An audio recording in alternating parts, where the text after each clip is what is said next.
नमस्कार, आप देख रहे हैं सुबह सुबह, आपके साथ हूं मैं नेहा बाथम। अब सबसे पहले हम बात बारिश और बाढ़ की करेंगे, क्योंकि देश के कई राज्यों में नदियां उफान पर हैं। मॉनसून की बारिश से लगातार जल स्तर बढ़ रहा है, इसके साथ ही खतरा भी बेहिसाब तरीके से बढ़ रहा है। सैलाब की धार जिंदगी पर प्रहार कर रही है। बाढ़ और बारिश की वजह से बिहार तो जैसे पूरी तरह से घिर चुका है।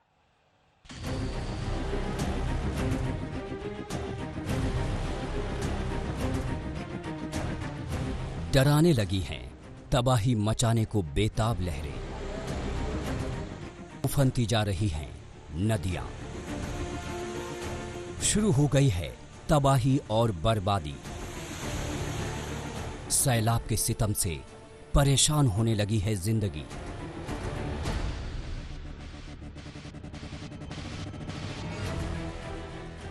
खेत खलिहान में पानी ही पानी है। कहीं सैलाब में घर डूब रहे हैं, कहीं तेज धार में पशु लाचार हो गए हैं, तो कहीं शहर का हाल समंदर जैसा हो गया है, जहां गाड़ियां तैरती नजर आ रही हैं।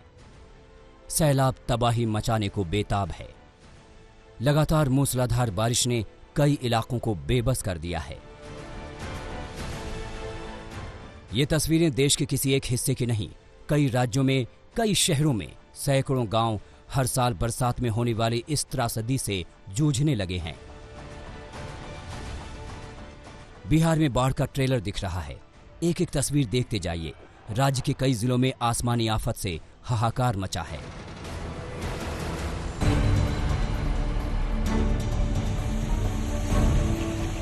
बिहार के सुपौल जिले की यह तस्वीर देखिए। अभिशाप समझी जाने वाली कोसी नदी का रौद्र रूप देखिए। इसी तूफानी सैलाब ने ऐसा सितम मचाया कि पक्की सड़क बह गई। सड़क पर सैलाब का राज हो गया। जिस रास्ते से लोग बड़े आराम से आते जाते थे, अब वहां घुटने भर पानी भरा है और बाइक को धक्का देकर निकालना पड़ रहा है। सुपौल के सैकड़ों गांवों में बाढ़ का ये हाल है।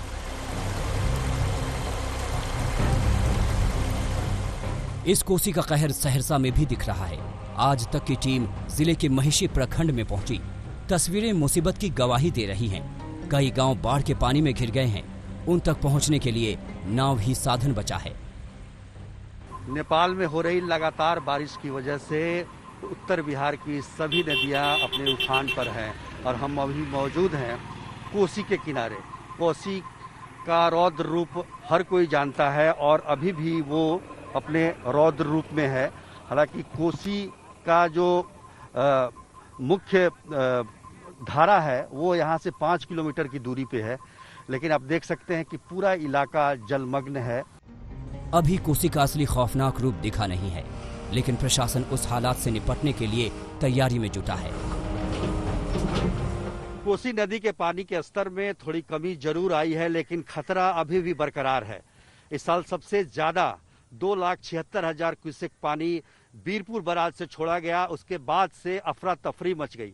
हालांकि उसके बाद से लगातार पानी में कमी आ रही है, लेकिन नेपाल में बारिश जारी है और जिसको लेकर यहाँ जो अलर्ट जारी है उस पर पूरी तरह से काम किया जा रहा है। खासतौर पर कोसी नदी में खतरा इसलिए भी बरकरार है और इसको देखते हुए जल संसाधन विभाग ने पूरी तैयारी की है कि बांध को किसी तरह से कोई नुकसान ना पहुंचे। आप देख सकते हैं कि किस तरीके से ये बांध पर ये तैयारी की गई है।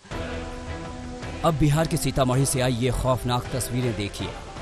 नदियों में जलस्तर ऐसा बढ़ा है कि ये लहरें सब कुछ लील लेने को बेताब हैं। बाढ़ ऐसा है कि NH 104 पर पानी भरने लगा है। किसानों की कई एकड़ जमीन जलमग्न हो गई है।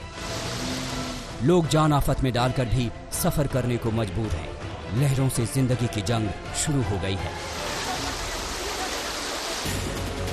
अररिया में लगातार बारिश और नेपाल से आ रहे पानी ने भीषण संकट खड़ा कर दिया है। परमान नदी उफान पर है। कई जगहों पर कटान हो जाने से हालात बेकाबू हैं। सड़कें सैलाब में बह गई हैं। ऐसे में लोगों को जुगाड़ के नाव पर भरोसा है। देखिए, इस नाव पर लोग सवार हैं। लोगों की बाइक सवार है। कोशिश है कि किनारा लग जाए। साइकिल सवार भी नाव की उम्मीद लगाए रहते हैं।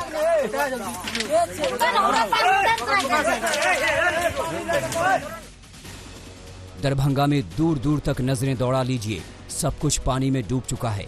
स्कूल, सड़कें, घर, सब कुछ आशियाना में पानी भरा है, तो लोग नाव के सहारे सुरक्षित छत की तलाश में निकल पड़े हैं। गोपालगंज जिले में भी मानसून का असर दिखने लगा है। वहां कोषागार और शिक्षा विभाग के परिसर में बारिश का पानी भर गया है। बेसिक स्कूल भी 4 से 5 फीट पानी में डूबा दिख रहा है। गंडक नदी का जलस्तर बढ़ने की वजह से मुसीबत बढ़ती जा रही है। गोपालगंज से सुनील कुमार तिवारी, दरभंगा से प्रहलाद कुमार, अररिया से अमरेंद्र कुमार सिंह, सीतामढ़ी से केशवानंद और सुपौल से रामचंद्रा मेहता के साथ सुजीत झा, सहरसा आज तक।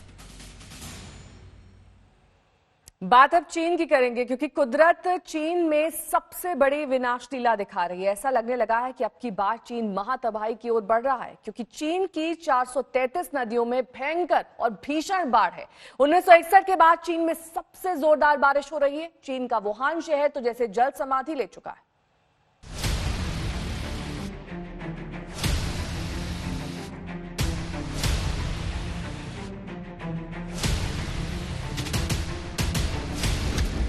चीन में आई महातबाही। चीन में बाढ़ से 141 लोगों की मौत। चीन में महातांडव मचा रही हैं 433 नदियां। 1961 के बाद चीन में सबसे भयंकर बारिश। चीन के वुहान शहर का वजूद खतरे में पड़ा। लगता है चीन में कुदरत अपनी विनाश लीला दिखा रही है। चीन ने जो कुकर्म किए हैं, अब उनका फल चीन भोग रहा है। जिधर देखो बर्बादी ही बर्बादी है। और हां, सबसे बड़ी बर्बादी की कगार पर खड़ा है वुहान। जी हां, वही वुहान जिसे दुनिया में कोरोना का एपिसेंटर कहा गया है। और अब भयंकर बाढ़ से वुहान का वजूद ही खतरे में पड़ गया।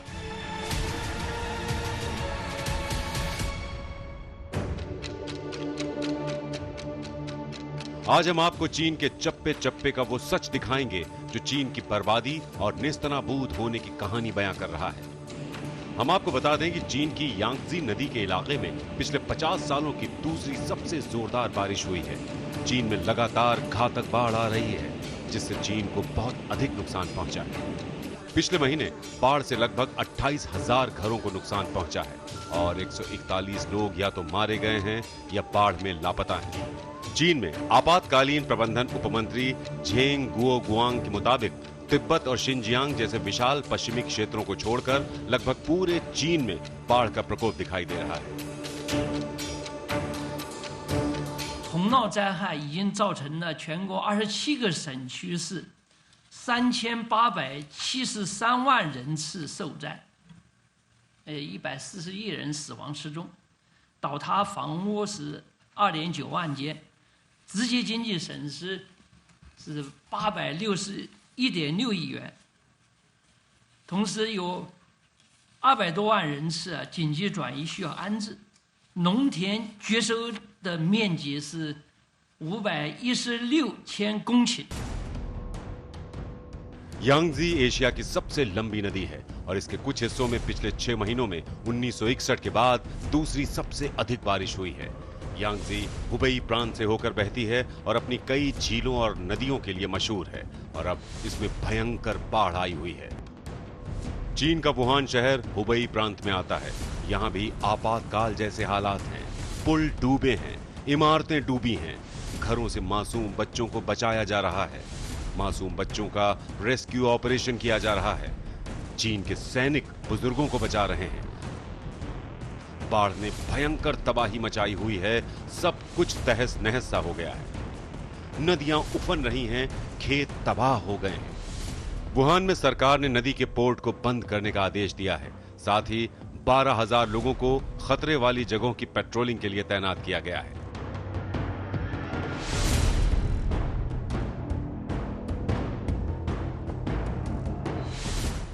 वुहान के हानकू पोर्ट पर भी पानी अलर्ट स्तर के 61 सेंटीमीटर ऊपर बह रहा था। सरकार ने एक रिपोर्ट जारी कर यह भी बताया कि अगर बारिश ऐसे ही होती रही तो हालात बद से बदतर हो सकते हैं। दक्षिणी और मध्य चीन के सभी कस्बे इस वक्त बाढ़ में डूबे हुए हैं। चीन की 433 नदियों पर बाढ़ का खतरा मंडरा रहा है। इन नदियों का जलस्तर खतरे के निशान को पार कर गया है और उनमें से 33 रिकॉर्ड ऊंचाई पर पहुंच भी गए हैं। यांगजी के अलावा उत्तर में पीली नदी, दक्षिण में जुआजियांग और शंघाई के पश्चिम में बहने वाली चीन की सबसे बड़ी ताजे पानी की झील ताहू जैसी सभी प्रमुख नदियों और झीलों में बाढ़ आई हुई है। यहां तक कि चीन में बने दुनिया के सबसे बड़े बांध थ्री गॉर्जेस डैम पर भी खतरा मंडरा रहा है। अगर ये बांध टूटा तो करीब 2 दर्जन राज्यों में भारी तबाही मचेगी। एक तरफ तो चीन मूसलाधार बारिश और बाढ़ की तबाही झेल रहा है, ऊपर से चीन में भूकंप भी आ रहा है। बीते 2 दिनों में चीन में भूकंप के 2 झटके महसूस किए गए हैं।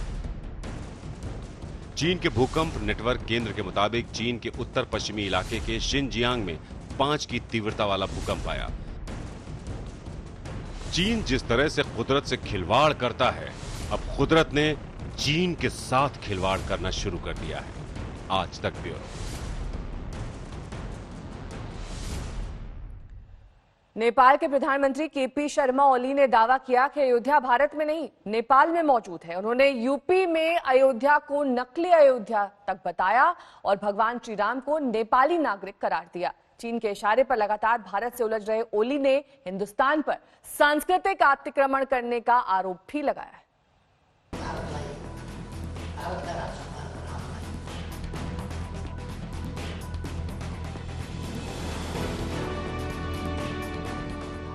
नेपाल के प्रधानमंत्री केपी शर्मा ओली ने विवादों का एक और मोर्चा खोल दिया है। उन्होंने भारत पर सांस्कृतिक अतिक्रमण का आरोप लगाया है। ओली ने इस बार विवादों की जड़ में अयोध्या को खड़ा किया है। उन्होंने भारत पर नकली अयोध्या खड़ी करने का आरोप लगाते हुए कहा कि असली अयोध्या यूपी के फैजाबाद में नहीं बल्कि नेपाल में है।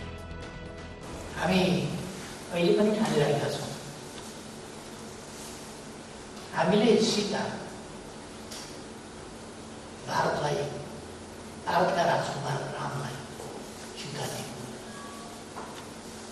भारतका होइन अयोध्याका दिएको हामीले। अयोध्या भनेको वीरगंजभन्दा अलिकति पश्चिमपट्टिको गाउँ हो। नेपाल के आदि कवि भानुभक्त की जयंती पर आयोजित कार्यक्रम में बोलते हुए ओली ने विवादों की ऐसी कथा बांची जिस पर शायद ही कोई यकीन करे।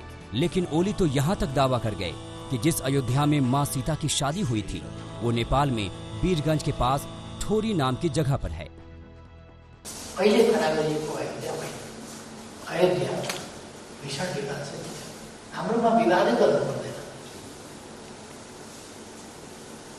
जनकपुर त्यहाँ, अयोध्या वीरगंजको पश्चिमपट्टि ठोरीमा वाल्मीकि आश्रम। अयोध्या पर अनर्गल प्रलाप करने के बाद नेपाल के प्रधानमंत्री ने हिंदुओं के आराध्य भगवान श्री राम पर भी अपने ज्ञान का प्रलाप किया। उन्होंने कहा ये बात सच है कि सीता जी की शादी राम से हुई थी, लेकिन वो राम हिंदुस्तान के नहीं बल्कि नेपाल के थे। प्रमाण के लिए ओली ने उनका नेपाली पता ठिकाना भी बता दिया। समय समयमा आएर शिक्षा दीक्षा ज्ञान दिए, वाल्मीकि आश्रम त्यहाँ छ, तर जनकपुर त्यहाँ छ। यहाँको जनकपुर उहाँको अयोध्या हुन्थ्यो भने कहाँ छोरीको बिहे गर्न खोजेको छ, कहिले के गरेको, त्यस बेलाका जमानामा न टेलिफोन न मोबाइल, कताबाट थाहा होस्, थाहा हुन पनि सक्नुहुन्थ्यो, नजिकै पर्थ्यो, सजिलैसँग गयो। दरअसल कुर्सी बचाने की लड़ाई में उलझे ओली हिंदुस्तान के खिलाफ नेपाली भावनाएं भड़काने में लगे हैं। वो चीन की हाँ में हाँ मिला रहे हैं और भारत के साथ विवाद के नए नए मोर्चे खोल रहे हैं। लेकिन जो मोर्चा उन्होंने अयोध्या और श्री राम के नाम पर भारत के खिलाफ खोला है उसे सिर्फ ओली का दिमागी फितूर ही कहा जा सकता है, क्योंकि भगवान राम और जनक दुलारी सीता की कहानियां घर घर सुनी और देखी जाती हैं। ओली इससे पहले उत्तराखंड के काला पानी पर दावा जता चुके हैं। इतना ही नहीं, उन्होंने नेपाली संसद में नया नक्शा पास करवाकर काला पानी को नेपाल का हिस्सा भी बता दिया था। इसके बाद ओली बिहार में उलझ गए और अब ऐतिहासिक तथ्यों को झुठलाने की कोशिश कर रहे हैं। अब देखना है कि उन्हें सद्बुद्धि कब आती है। पटना से सुजीत झा के साथ गीता मोहन, दिल्ली आज तक। पूरी तरह चीन के शिकंजे में आ चुका नेपाल इससे पहले भी भारत के खिलाफ हाल के महीनों में कई मोर्चे खोल चुका है। सबसे विवादास्पद और खतरनाक दांव था भारत के कुछ हिस्सों पर अपना दावा ठोक देना। पिछले महीने ही उत्तराखंड के 3 रणनीतिक रूप से अहम इलाकों को नेपाल ने अपने नक्शे में शामिल कर लिया था। इसके बाद से ही भारत नेपाल रिश्ते हाल के साल में सबसे खराब दौर में पहुंच गए थे।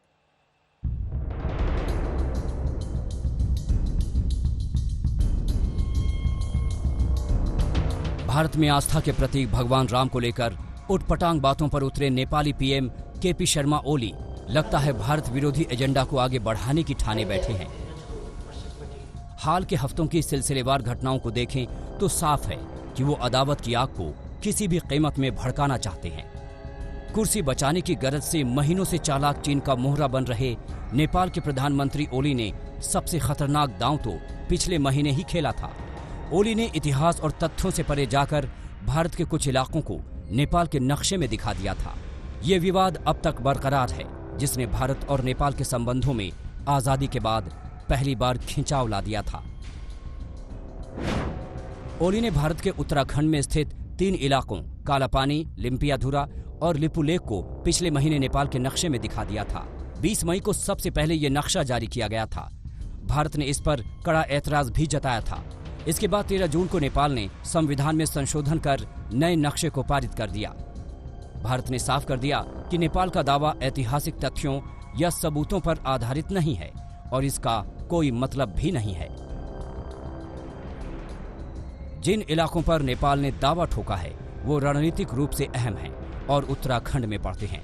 नेपाल ने उन तमाम महीनों में जुबान नहीं खोली जब धारचूला से लिपुलेख तक भारत 80 किलोमीटर की सड़क बना रहा था, लेकिन चीन ने फन उठा लिया तो जहरीले इरादों में नेपाल भी उसके साथ हो लिया।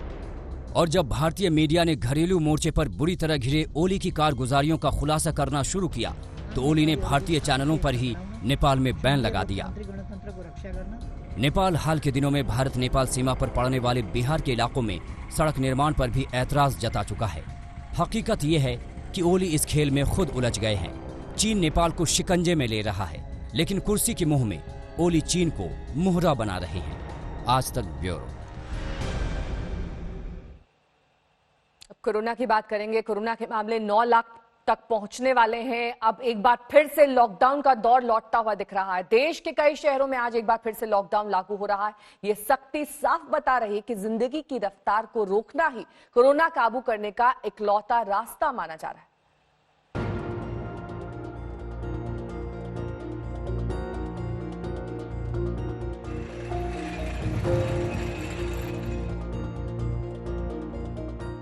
हर रोज नए रिकॉर्ड बना रहे कोरोना मामलों के आंकड़े अब डराने लगे हैं। कुल केस की तादाद आज 9 लाख का आंकड़ा पार कर चुकी है। आईएमए का कहना है कि अब तक 93 डॉक्टर कोरोना की वजह से जान गंवा चुके हैं। विश्व स्वास्थ्य संगठन कह रहा है कि हालात अभी और बिगड़ेंगे। ऐसे में सवाल ये कि क्या अनलॉक से हालात बिगड़ रहे हैं? क्या फिर से सख्ती की जरूरत महसूस की जाने लगी है? कई राज्यों ने मंगलवार को फिर से लॉकडाउन के जो फैसले किए उससे तो यही लगता है कि अनलॉक की छूटों से कोरोना को पैर पसारने में मदद मिल रही है। जरा उन राज्यों और शहरों पर नजर दौड़ाइए जो एक बार फिर से बंदिशों की तरफ लौट रहे हैं, क्योंकि उनको लग रहा है कि लॉकडाउन से ही कोरोना काबू में आएगा। कोरोना को काबू करने के लिए गुजरात के अहमदाबाद, वडोदरा, सूरत में सरकारी बसों को बंद कर दिया गया है। ग्वालियर में एक दिन में 191 केस आए तो आज शाम 7 बजे से 1 हफ्ते तक टोटल लॉकडाउन लागू हो रहा है। बिल्कुल कर्फ्यू की तर्ज पर सख्ती होगी। आज रात से दक्षिण कर्नाटक में 1 हफ्ते का लॉकडाउन लागू किया जा रहा है। महाराष्ट्र के पुणे और पिंपरी चिंचवाड़ में आज रात से 10 दिनों का लॉकडाउन लागू हो रहा है। वाराणसी में 5 दिनों तक आधे दिन का लॉकडाउन लागू किया गया है। शाम के 4 बजे के बाद लागू हो जाएंगी पाबंदियां। जम्मू कश्मीर में फिर से लॉकडाउन लागू कर दिया गया है। कुल मिलाकर तमाम सूबे कोरोना से सहम गए हैं। शहरों में फिर सन्नाटा पसर रहा है। लॉकडाउन का दौर फिर आ रहा है, लेकिन ये भी तय है कि असली बचाव खुद लोगों के एहतियात बरतने, मास्क का इस्तेमाल करने और सोशल डिस्टेंसिंग से ही होगा। आज तक ब्यूरो। उत्तर प्रदेश की बात करेंगे, जहां पर बदमाशों के हौसले किस कदर बुलंद है, इसकी खबर लखनऊ से आई है। लखनऊ के आलमबाग में एटा के जिला पंचायत सदस्य पर बदमाशों ने ताबड़तोड़ फायरिंग की। बदमाशों की गोलियां जिला पंचायत सदस्य सुरेंद्र कालिया को तो नहीं लगी, मगर उनका ड्राइवर घायल हो गया।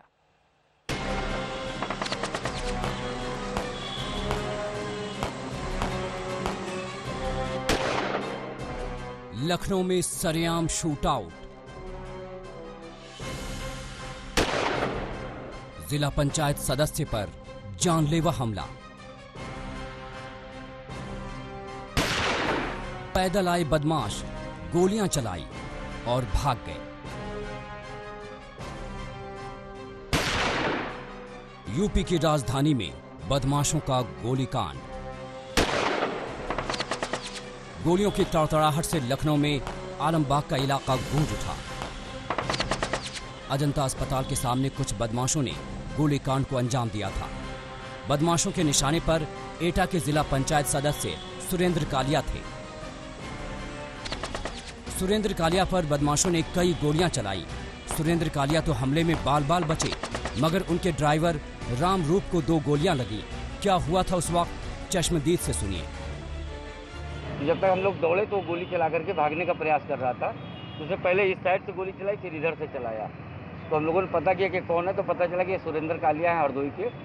और उनको बचाने में, क्योंकि उनके प्राइवेट गनर ने उनको अंदर ढकेल करके कवर किया, तो उसके साथ पेट पर तुरंत गोली लगी थी, जिसको कि अभी अजंता में लेकर के गए हैं।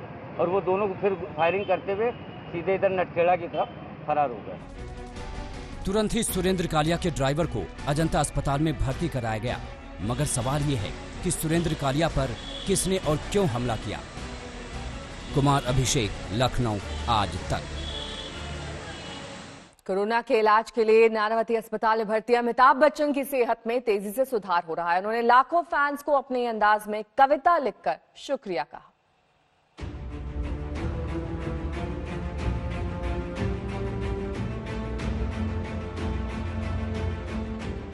मुंबई के नानावती अस्पताल में भर्ती अमिताभ बच्चन की सेहत ठीक है।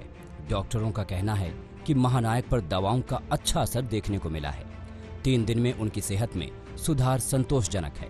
दवाओं और दुआओं का असर ऐसा है कि वो दिन ज्यादा दूर नहीं जब अमिताभ बच्चन कोरोना को मात देकर हम सबके सामने हाजिर होंगे। अमिताभ ने देश के कोने कोने में उनके लिए प्रार्थना करने वाले फैंस के लिए एक भावुक संदेश लिखा। प्रार्थनाओं, सद्भावनाओं की मूसलाधार बारिश ने स्नेह रूपी बंधन तोड़ दिया है। बह गया, तर कर दिया मुझे इस अपार प्यार ने, मेरे एकाकी पल के अंधेरे को जो तुमने प्रज्वलित कर दिया है। व्यक्तिगत आभार मैं व्यक्त न कर पाऊंगा, बस शीश झुका के नतमस्तक हूं मैं।